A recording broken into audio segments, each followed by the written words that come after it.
Online आगम वाचना की कक्षा में पधारे सभी श्रमण संघ के वरिष्ठ गुरु भगवंतों को बारंबार वंदना सुखसाता एवं सभी साध्वी वृंदों को बारंबार सुखसाता की परीक्षा।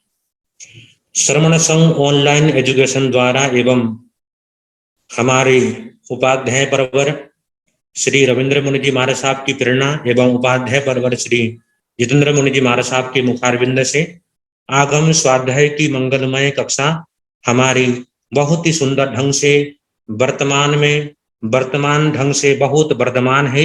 ये हमारे वर्तमान शासन की बहुत वर्तमान ढंग से बहुत ही वर्तमान है। ये हमारे लिए जिन शासन के लिए बहुत महत्वपूर्ण है।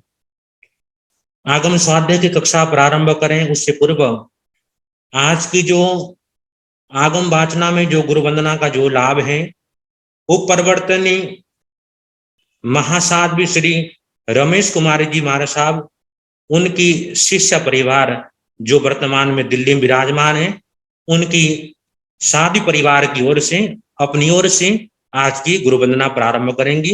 वो परिवर्तनी महासाध्वी श्री रमेश कुमार जी महाराज साहब साध्वी परिवार।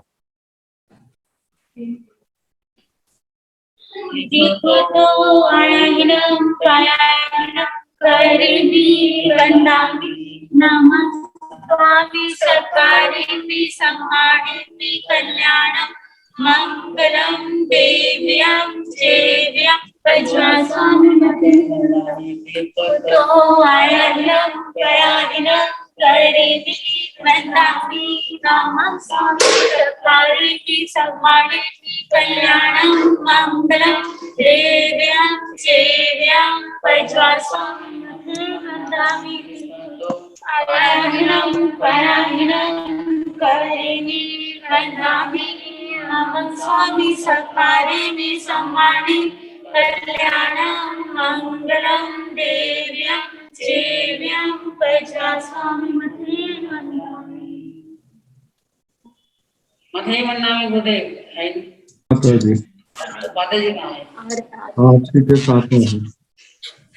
साध्वी परिवार की ओर से वंदना के बाद आज की तपस्या के क्रम के अंदर आज की तपस्या के अंदर हमारे अनुयोग द्वार प्रवर्तक श्री कन्यालाल जी महाराज साहब के शिष्य तपो केसरी श्री संजय मुनि जी महाराज साहब उनकी आज तपस्या है जो तपस्या में निरंतर आगे बढ़ रहे हैं। और साथ के अंदर साध्वी श्री रिद्धिमा जी महाराज साहब की बैरागन सरस्वती जैन एवं साध्वी श्री अरहा जी महाराज साहब उनकी भी क्या है तपस्या है। हम हमारे महाराज साहब को एवं साध्वी श्री जी को एवं बैरागन बहन को सबकी तपस्या की बहुत बहुत सुखता परीक्षा करते हैं एवं आपकी तपस्या निर्विघ्न रूप से संपन्न हो आगे बढ़े ऐसी आपके लिए अनुमोदना करते हैं।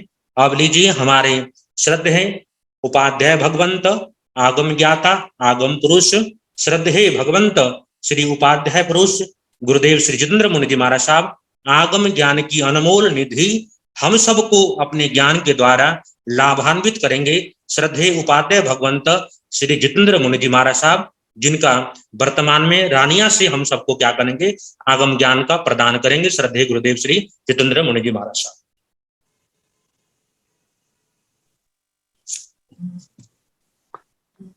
नमो रिहंताण नमो सिद्धाण नमो आयुर्याण नमो उदध्याण नमो लोये सव साहुण एसो पंच नमोकारो सव पाव प्रणाशनो मंगलानंत सम्मेसे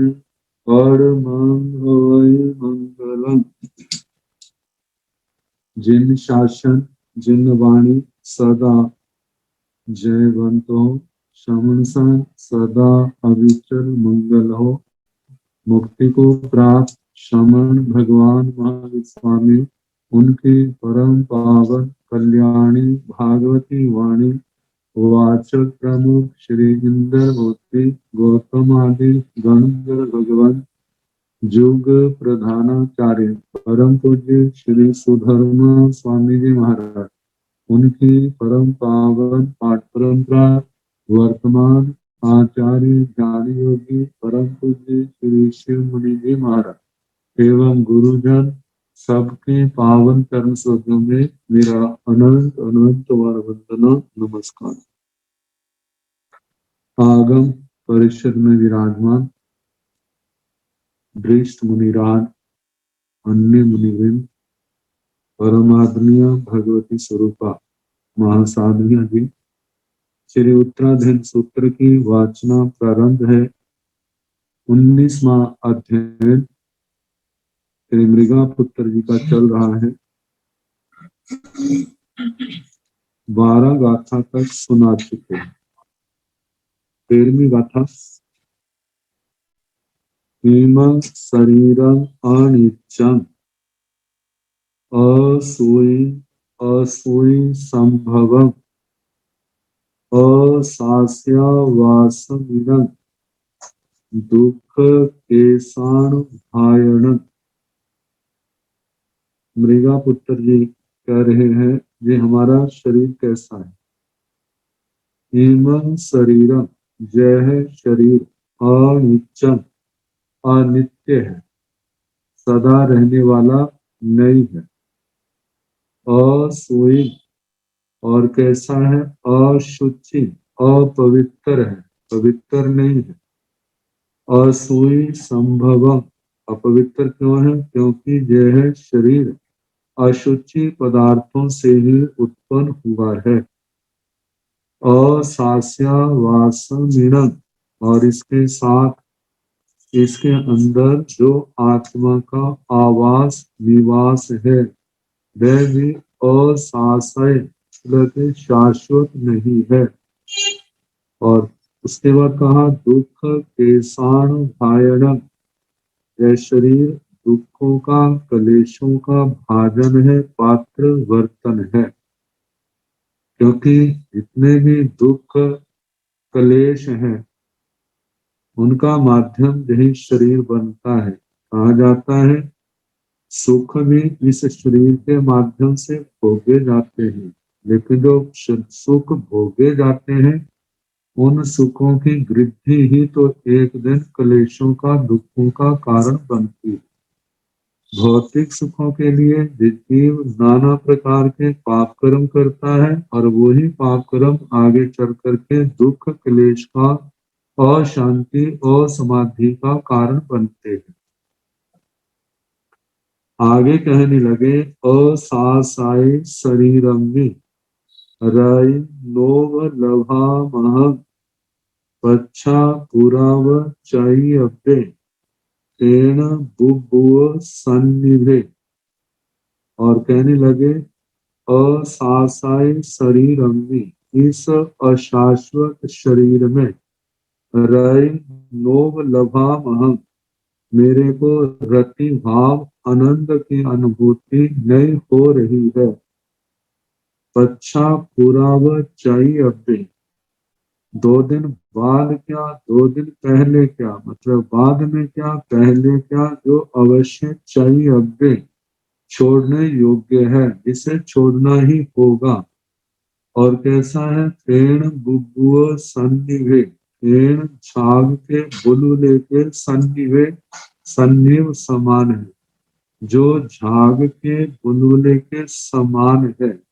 ऐसा ये शरीर एक दिन अवश्य ही छोड़ना पड़ेगा, चाहे 2 दिन पहले चाहे बाद में। तो इसलिए ये शरीर क्या है, शाश्वत नहीं है और शाश्वत है। इस शरीर के अंदर, इस जीवन के अंदर अब मेरे को किसी भी प्रकार की थोड़े से भी आनंद की, सुख की अनुभूति नहीं हो रही।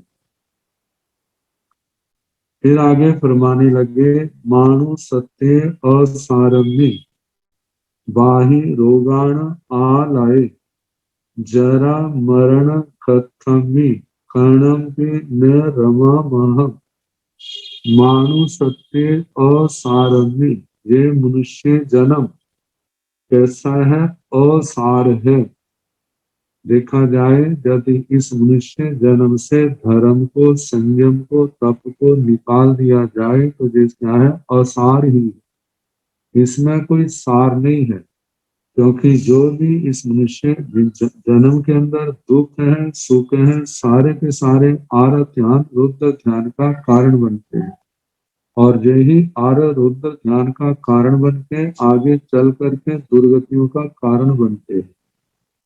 तो इसलिए कहा कि इस असार मनुष्य जन्म में जो कैसा है? बाही रोगान आलय, व्याधियों का और रोगों का जो घर है, स्थान है, जहां पर व्याधि और रोगों में अंतर करते हुए कहा है व्याधियां तो वे हैं जो अत्यंत तकलीफ का कारण है, जैसे कुष्ठ आदि रोग, कुष्ठ आदि बीमारियां, और रोग जो है, रोगों के अर्थ में दिया है ज्वर, बुखार आदि रोग। मतलब सामान्य बीमारियों को रोगों में ले लिया, और जो विशिष्ट बीमारियां हैं उनको व्याधियों के रूप में ग्रहण किया। तो कहा ये शरीर कैसा है? व्याधियों का और रोगों का घर है, जरा मरण घस्थमी। और फिर आगे कहा ये जो शरीर है जरा और मृत्यु से ग्रस्त है। यदि जीवित रहेंगे, जैसे संसारिक वस्तु जहाँ नई है, नई के साथ यदि टिकी रहती है तो एक दिन पुरानी भी बन जाती है, ऐसे ही हमारा शरीर टिका रहता है तो एक दिन इसके अंदर बुढ़ापा भी आएगा। बुढ़ापा कितना भी लंबा समय क्यों ना हो, आखिर ये शरीर मृत्यु से भी ग्रस्त है, वृद्धावस्था और मृत्यु से ग्रस्त है। तो ऐसे जीवन में तीन बातें कही हैं। पहले तो ये असार है, इसमें कोई सार चीज नहीं है। दूसरी बात, ये व्याधियों का और रोगों का घर है। तीसरी बात कही जरा और मृत्यु से ये ग्रस्त है। तो ऐसे जीवन में ऐसे मनुष्य जन्म खनमपि न रमा महम, आप मुझे क्षण मात्र का भी सुख नहीं मिल रहा, मतलब क्षण मात्र भी मेरा जहाँ पर मन नहीं लगता। और आगे फरमाया जन्मं दुखम जरा दुखम रोगाय मरणानीय अहो दुखो संसारो जात पीसंति जंतुणो। इस संसार के अंदर पहला तो जन्मं दुखम, जन्म ही दुख का कारण है, क्योंकि जिसने भी मनुष्य आदि के रूप में जन्म लेना है तो पहले गर्भावास का तो उसको दुख सहना ही पड़ेगा। तो गर्भ अवस्था में माता के द्वारा प्रत्येक क्रिया जो अविवेक पूर्ण की जाती है, वह सारी की सारी उस बच्चे के लिए दुख का कारण बनती है। फिर दूसरी बात, जब जन्म होता है तो जन्म के समय बताया है कि शरीर सुकुमार होने के कारण जब बाहर की वायु का स्पर्श होता है तो उसका महावेदना का साक्षात्कार करना, महावेदना अनुभव होती है। जैसे एक एक रोग में जो कहा जाता है कि गरम गरम सुई लगा दी जाए तो कितनी वेदना होती है, ऐसी वेदना उस समय उस जन्म लेने वाले बच्चे को होती है। तो पहला जन्म का दुख, जन्म के बाद अब उस बच्चे के पास जब तक जुबान नहीं चलती अपना दुख है, सुख है, इसको बताने के केवल दो ही साधन है। ठीक होगा तो मुस्कुराएगा, और ठीक नहीं है तो रोएगा ही। रोने के अलावा उसको कुछ भी उसके पास बताने का, दुख को बताने का साधन नहीं है। तो इसलिए कहा जाता है कि पहले तो जन्म का दुख है, दूसरा जरा दुखम, वृद्धावस्था का दुख है। वृद्धावस्था को हम कह सकते हैं जो जवानी के बाद आती है, युवावस्था के बाद।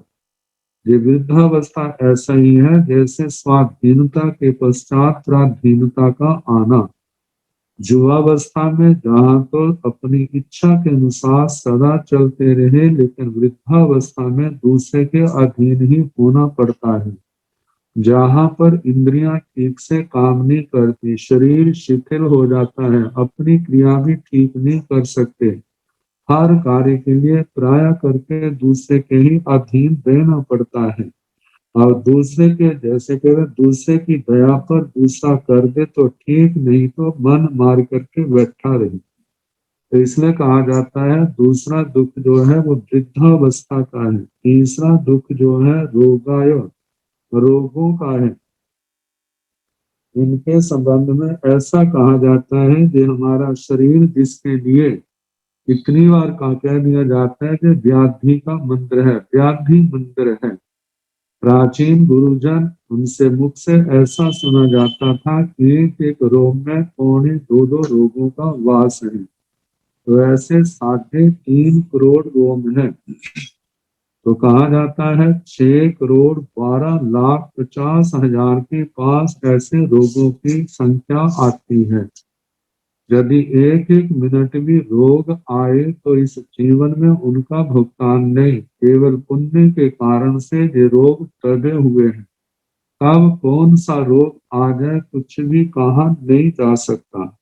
तो कहा तीसरी बात जो है, तीसरा रोगों का दुख है, और चौथा जो है मरणानी, मृत्यु का दुख है। कहते मृत्यु के समय चाहे असाता ना हो, लेकिन मृत्यु शब्द भी ऐसा है जहाँ पर तो कोई बहुत ही जो आत्मा और शरीर के अलग अलग हैं, इसको जो तत्व ज्ञान जिसके अंदर समाया हुआ है, वह चाहे इस मृत्यु के भय से मुक्त हो, नहीं तो प्राणी मात्र मृत्यु के भय से ग्रस्त है। तो कहा जाता है चौथा जो है वो मृत्यु का दुख है। आगे मृगा पुत्र जी कह रहे हैं अहो दुखो संसारो, एक बड़ा आश्चर्य है, ये सारे का सारा संसार दुखमय है, दुख रूप है। जथ किसंति जंतवो, जथ जिस संसार के अंदर जंतवो संसारी प्राणी की संति क्लेश का अनुभव करते हैं, दुख भोगते हैं।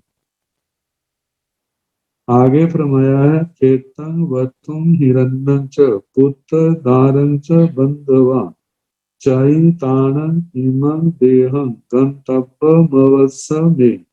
कहते हैं ये खेतन, खेतन का मतलब जमीन, वत्थों का मतलब मकान घर आदि, हिरण्य हिरण्य पुत्र सोना चांदी आदि, पुत्र दारं च बंधवा पुत्र पत्नी और बंधु लोग, इन सब को चैतानं इमं देहं इस शरीर को छोड़ करके गंतव्यम अवश्य में, मतलब मेरे को अवश्य ही जहाँ से जाना होगा, मेरा जहाँ पर इस आत्मा का शाश्वत निवास नहीं है। आगे कहने लगे जहाँ किम पाग फलानम परिणामों ने सुंदरो एवं भुक्तान भोगानम परिणामों ने सुंदरो, जहाँ जिस प्रकार किम पाग फलानम, किम पाक नाम के फलों का परिणामों न सुंदरो, उनका परिणाम उनका फल जो है अंत न सुंदरो अच्छा नहीं होता। तीन पाक फल जिसके संबंध में बताया था देखने में अच्छे हैं, उनकी गंध अच्छी है, रस अच्छा है, लेकिन खाने के बाद उनका परिणाम अच्छा नहीं है। परिणाम जो है वो जहर के समान इस जीवन का विनाश करने वाला है। तो इसी प्रकार ये जो काम भोग हैं ये पहले तो अच्छे लगते हैं, उनका परिणाम अच्छा नहीं। परिणाम जो है पाप कर्म का बंध, इस जन्म में नाना प्रकार के रोगों से सामना और मृत्यु के पश्चात दुर्गति का सामना करना पड़ता है। तो इस प्रकार कहा जाता है कि जैसे किंपा फलों का परिणाम सुंदर नहीं है, एवं भुक्तान भोगान, ऐसे भोगे हुए भोगों का परिणामों ने सुंदर हो, परिणाम भी सुंदर नहीं है। आगे दृष्टांत के द्वारा समझाते हैं अध्यान जो महंतो अपाहियो पवज्जयी गच्छन्तो सो दूही होई छुहा तृणाय पीड़ियो। अध्यान जो महंतंतु, जो बड़ी यात्रा, अध्यान का मतलब अध्वा, अध्वा का मतलब मार्ग रास्ता, मार्ग जो जिसका रास्ता बहुत लंबा है बड़ा है, वह दूर जाना है, लेकिन रास्ते की कोई सामग्री नहीं है। अपाहेयो अपाहेय का मतलब अपाथेय, पाथेय नहीं है। रास्ते में खाने की, पीने की, रास्ते में रहने की ऐसी कोई सामग्री नहीं है। तो ये बिना सामग्री के जो पवच्चयी प्रपद्यते मतलब उस यात्रा को स्वीकार करता है, तो क्या होगा? गच्छन्तो सो दुही होई, जाते हुए वह दुखी होता है। किन कारणों से? चूहा तन्हाई पीड़ियो, पीड़ियो क्षुधा तृषा से, भूख से, प्यास से पीड़ित हुआ, पीड़ित होना पड़ता है, क्योंकि लंबा रास्ता है, समय ज्यादा लगेगा। लेकिन वहां पर रास्ते के लिए भूख लगेगी, प्यास लगेगी, उसको दूर करने के साधन नहीं है, जाना तो जरूर है। तो ये भूख, प्यास, सर्दी, गर्मी आदि के कष्ट तो उसको सहने ही पड़ते हैं। तो जहाँ पर कहा जाता है कि जहाँ तो इतना समय लंबा समय है, लंबा रास्ता है, समय थोड़ा लंबा रास्ता है, समय भी ज्यादा है, रास्ते में सामग्री नहीं, इसलिए दुखी होना पड़ता है। लेकिन जहाँ से जब मृत्यु होगी, जहाँ इस आत्मा ने जन्म लेना है, वहां तो रास्ता चाहे लंबा हो, लेकिन वहां समय ज्यादा नहीं लगता, तो वहां पर तो तकलीफ वाली बात नहीं। लेकिन जहाँ कहा जाता है जिसने पुण्य नहीं किए, कर्म नहीं किया, तो क्या होगा? आने वाला जन्म जो है वह दुखकारी होगा, वहां पर क्लेश ही दुखी भोगने पड़ेंगे। पुण्य की सामग्री न होने के कारण से अभावमय जीवन का सामना करना पड़ेगा। इसी बात को लेकर के कहा है कि वो जो लंबा जीवन है, कैसे वो उसको पूर्ण करेगा यदि उसके पास पुण्य की, धर्म की सामग्री नहीं है। तो इसलिए तो जहाँ कहा जा रहा है कि बिना पाथेय के, जैसे उसे मार्ग में नाना प्रकार के दुखों का, भूख, प्यास आदि का सामना करना पड़ता है। तो आगे कहा एवं धम्मं अकाउणं जो गच्छाई परम भवं गच्छन्तो सो दुहि होई पाहि रोगे पीड़ियो। एवं इसी प्रकार धम्मं अकाउणं जिन्होंने धर्म नहीं किया है, संयम तप की आराधना नहीं की है, ऐसा जीव जो गच्छाई परम भवम जो पर भव को जाता है, अग्रिम जन्म को प्राप्त होता है। गच्छन्तो सो दुही हुई, जाता हुआ वह दुखी होता है। बाही रोगे ही पीड़ियो, क्योंकि उसने पाप कर्म किया है, तो पाप कर्म का परिणाम क्या है? नाना प्रकार की व्याधियां, रोग, इनको तो प्रमुख रूप से कह दिया। और कितने प्रकार के अभाव में जीवन उसको सहना पड़ेगा, और वो जीवन जो है अत्यंत दुखमय होगा। तो बताया कि ऐसे व्याधियों से, रोगों से पीड़ित होकर के वह दुखी होता है, क्योंकि उसने पूर्व जन्म में धर्म नहीं किया। आगे इसी का विपरीत कहते हैं अर्थान जो महंतंतु सपाहियो पवज्जयी गच्छन्तो सो सुही होई चूहा तणहा विवज्जियो। अर्थान जो महंतंतु जो लंबे मार्ग पर, सपाहेयो पाथेय सहित पवज्जयी मतलब चलता है, मतलब जब लंबे रास्ते की यात्रा को चले हैं, तो उसके पास रास्ते में आने वाली आवश्यकताओं को पूर्ण करने की सामग्री है, तो सामग्री के साथ चलता है। तो गच्छन्तो सो सुही होई, वह जाता हुआ उसको सब प्रकार से सुखी होता है। शुहा तणहा विवज्जियो, उसको भूख, प्यास, सर्दी, गर्मी आदि के कष्टों का सामना नहीं करना पड़ता, क्योंकि उसने वो पहले ही उसकी व्यवस्था कर ली है। तो आगे प्रमाया है एवं धम्मपि काउण जो गच्छाई परम भवम गच्छन्तो सो सुही होई अपकम्ये अभेयणे।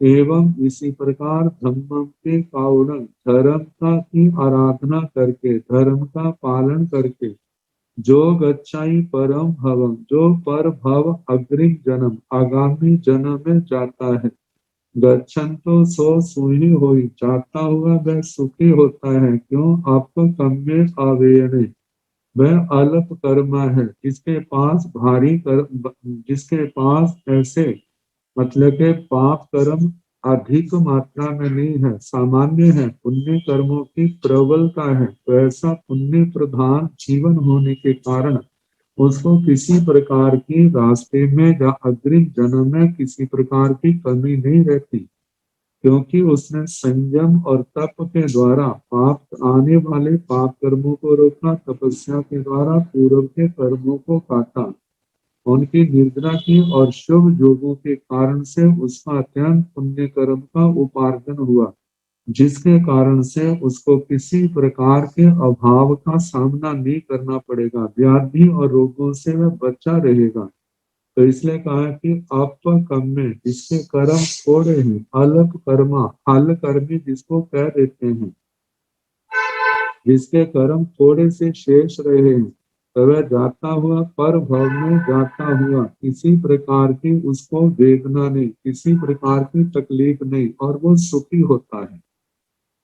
आगे कहने लगे, जहाँ गेहे फलितमे तस गेहस जो पहु सार भंडारी नीरई असारंग अव उच्चाई।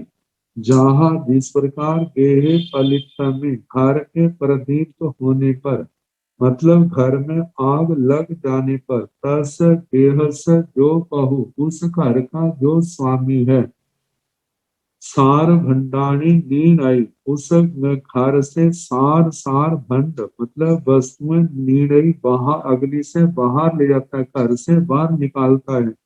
और सारम वज्जय कहते उस जल्दबाजी में जो सार सार चीजें हैं उनको निकाल देता है, जो असार है उनको अब उज्जाई उनको छोड़ देता है। सोचता है जो जल जाएंगे तो इतना नुकसान नहीं, लेकिन जो सार वस्तुएं नष्ट हो गई तो मेरे को बहुत नुकसान होगा। तो सार सार वस्तुओं को जैसे वह निकालता है उसी प्रकार एवं लोए फलितमे चराय मर निर्णय अपाणकार ईसामे तुभ्येन अनुमन्यो। हे माता पिताजी, एवं लोए फलितमे, जैसे वो घर अग्नि से जल रहा है, इसी प्रकार ये लोक भी तो अग्नि से जल रहा है। वह अग्नि कौन सी है?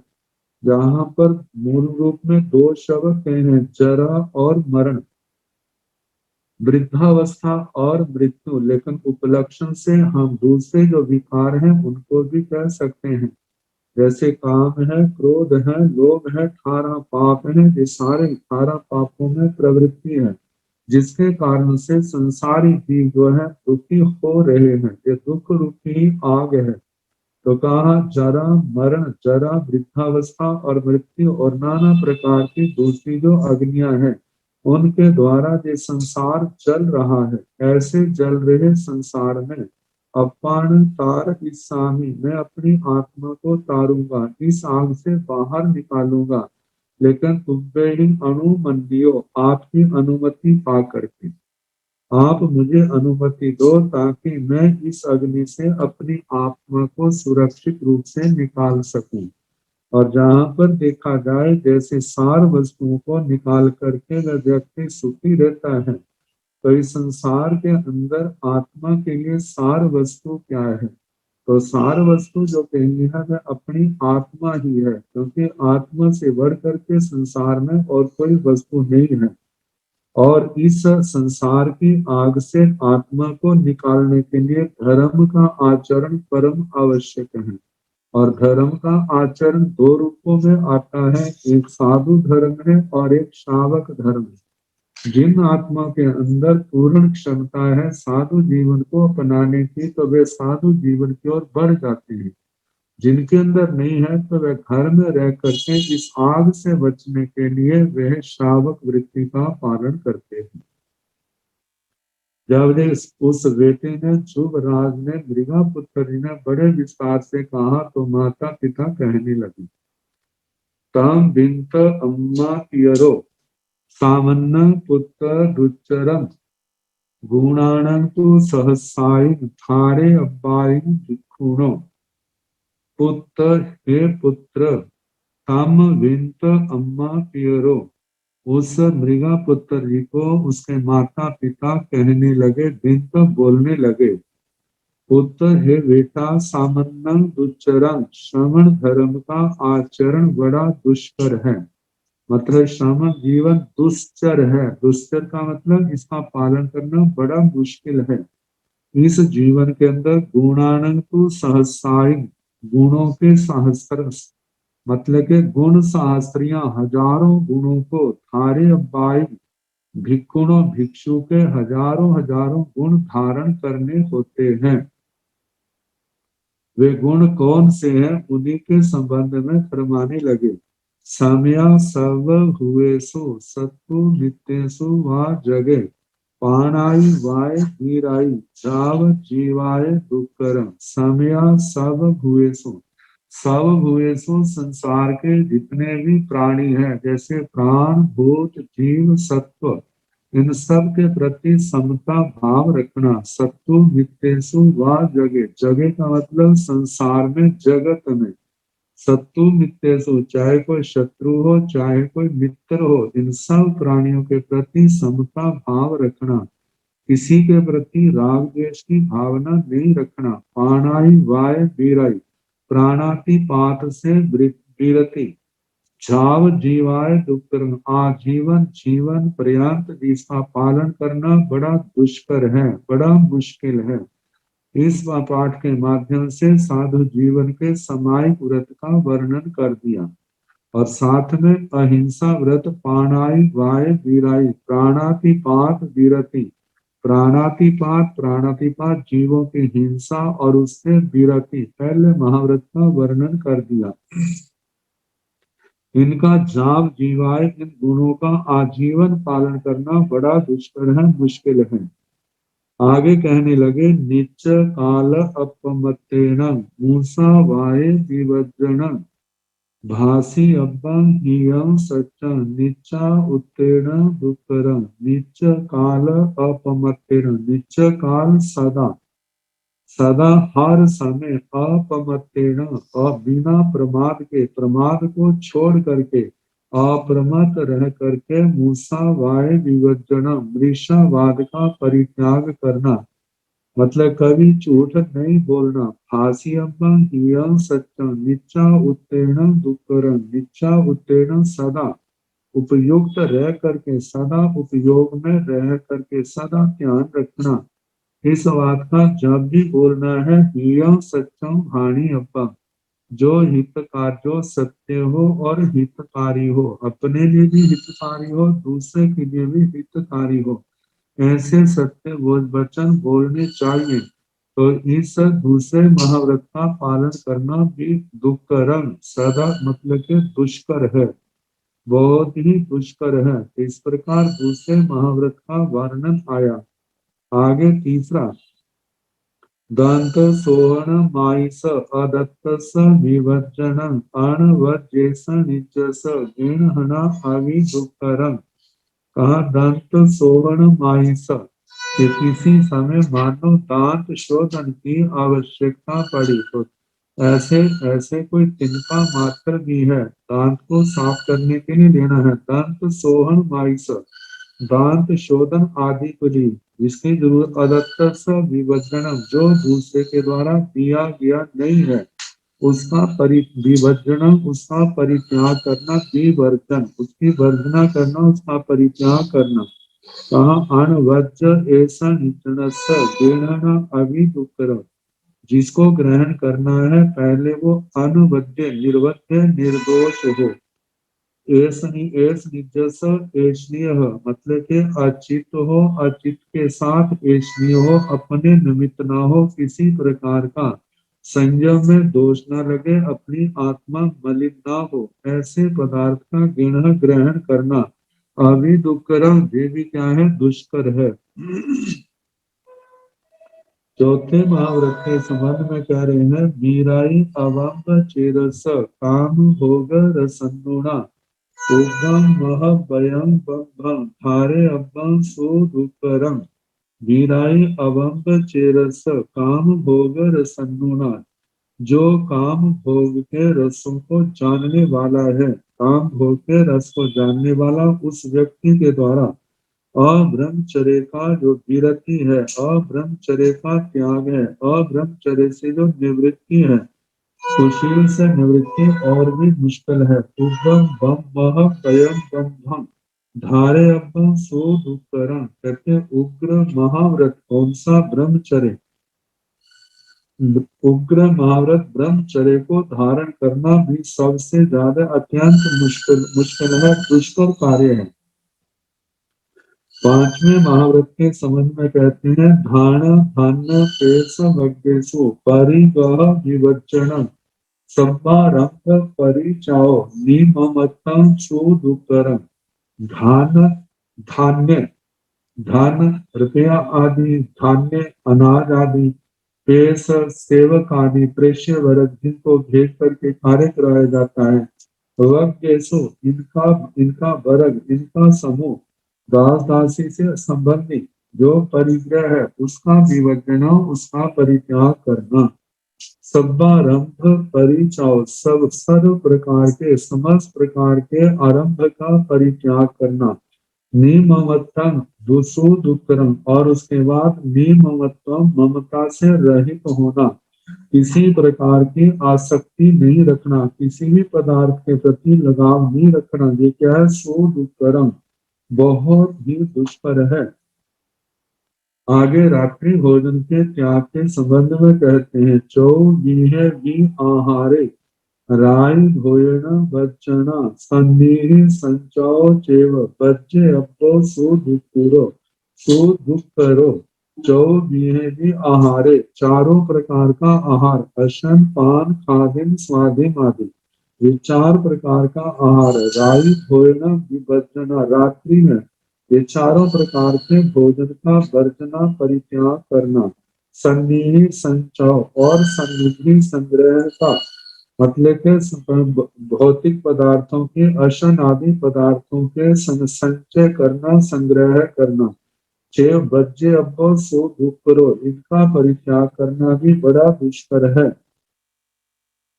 आगे परिसाओं के संबंध में कहा जा रहा है कि छुआ तनाय शिव उन्हम दंस मसक वीणा अकोसा दुख सिंचाय तन पासा जल मेवय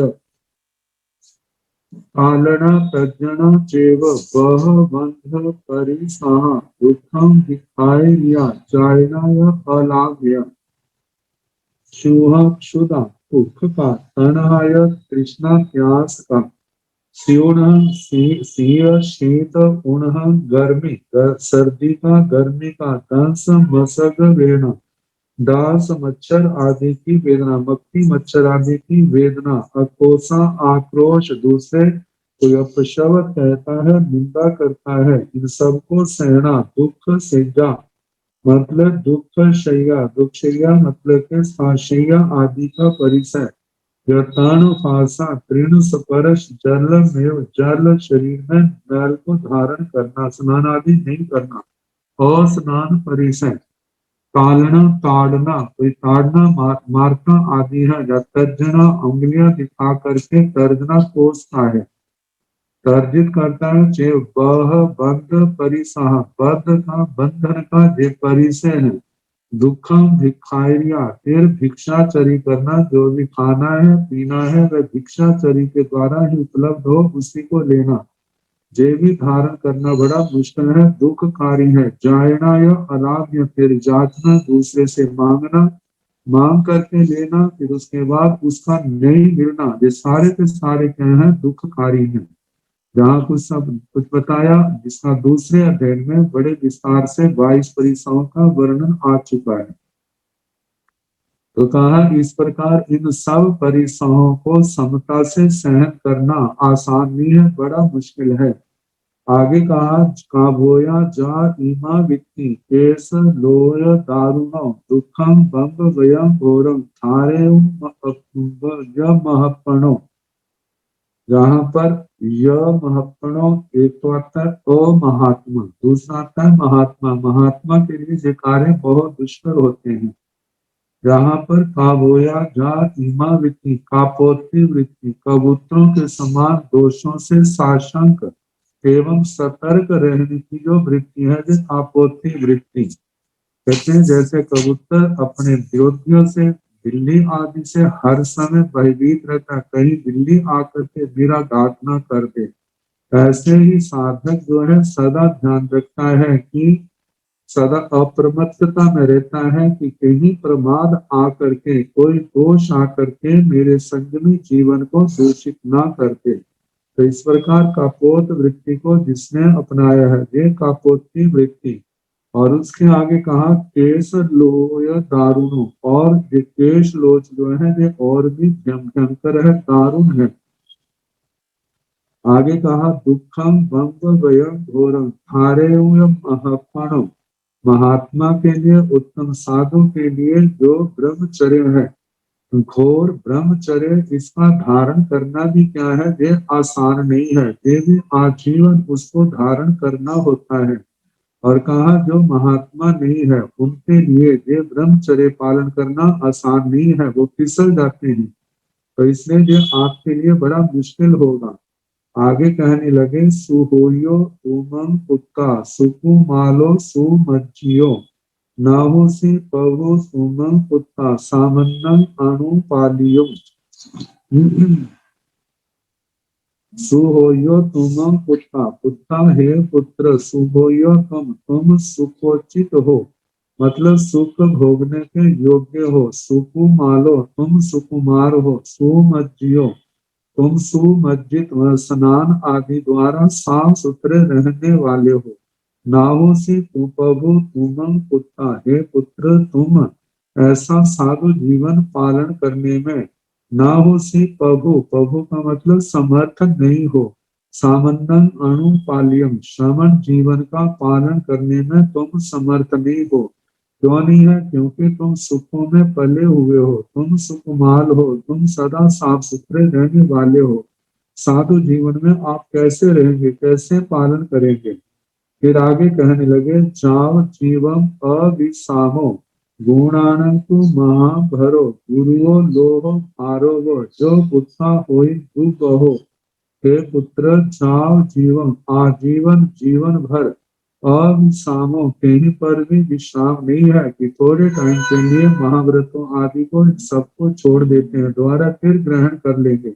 ऐसा नहीं, जो भी गुण धारण करने में आजीवन सारे जीवन के लिए धारण करने हैं। तो जब धारण करने तो विश्राम का स्थान कहाँ पर है? कहीं पर भी नहीं। तो गुणानंद तू महाभारो, और दूसरा गुणों का महाभार, जो हजारों गुण केवल है वो एक महाभार के समान है। महाभरो महान भार के समान है। कैसा? गुरुओ लोहो भारो, जैसे लोहे का भार होता है ऐसे ही साधु जीव जैसे लोहे का भार होता है, ऐसे साधु गुणों का वह महान भार भी क्या है?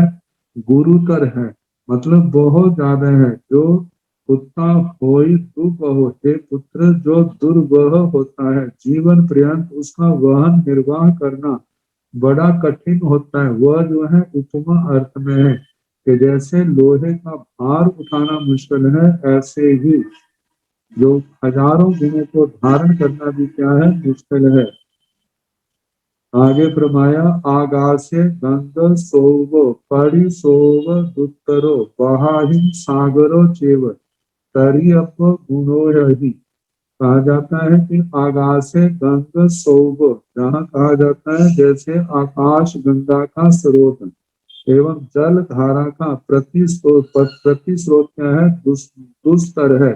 उसको पार करना पानी के प्रवाह से विपरीत चलना क्या है? बड़ा मुश्किल है। जैसे कहा जाता है, जहाँ पर व्याख्याकारों ने कहा कि आकाश गंगा, जैसे कि आकाश से गंगा गिरती है, अब वो तो नीचे तो गिर रही है, लेकिन उसकी धारा का सहारा लेकर के ऊपर जाना, मतलब आकाश की ओर जाना, ये संभव नहीं है। तो कहा जाता है जिसके लब्धि है, जिसके शक्ति है, वो तो जा सकता है, लेकिन दूसरे के बस की बात नहीं है। इसी प्रकार कहा कि जैसे हमारे चोल हिमवन पर्वत से ऊपर से गंगा नदी गिरती है, तो नीचे से ऊपर को जाना पानी के प्रवाह में आ गया है। कहते हैं अनुकूल चलना भी अपने आप को संभाल नहीं सकता व्यक्ति, तो प्रतिकूल जाना तो और भी बड़ा मुश्किल है। तो इस प्रकार जैसे आकाश गंगा में उस गंगा के प्रवाह से विपरीत चलना बड़ा मुश्किल है, ऐसे और आगे कहा बाहिन सागरों चेव भुजाओं के बल से सागर को तरी अप गुणोदही, कहते जैसे सागर को भुजाओं के बल से पार करना आसान नहीं है, ऐसे गुणों यही गुणोदधि गुणों के समुद्र को पार करना आसान नहीं है, करना आसान नहीं है। आगे बालुआ कवले चेव नीरसाय संजमे असी धारा गमनम चेव दुखरम चरियों तबो, वालुआ कवले चेव नीरसाय संजमे, जैसे बालू का रेते के ग्रास जो है नीरस होते हैं वो खाने संभव नहीं है, इसी प्रकार संयम का पालन करना भी वह भी जो है स्वाद मतलब के अस्वाद है, मतलब कि वहां पर किसी प्रकार का स्वाद नहीं है। तो जहाँ पर संयम की नीरसता बताई, क्योंकि इसका पालन करने में कठिनाइयां हैं, अब हर समय अपने आप को ही रोकना है, किसी के प्रति कोई शिकायत का भाव नहीं। तो कहा जैसे रेते को खाना आसान नहीं है, ऐसे संयम का पालन करना भी आसान नहीं है। फिर आगे फरमाया आसी धारा गमनम चेव दुक्कड़म चरियम तबो, जैसे असी तलवार की धारा के ऊपर चलना जो है वो भी क्या है, दुष्कर है। चरियम तबो, इसी प्रकार तप का आचरण करना जो है वह भी उसके समान मुश्किल है।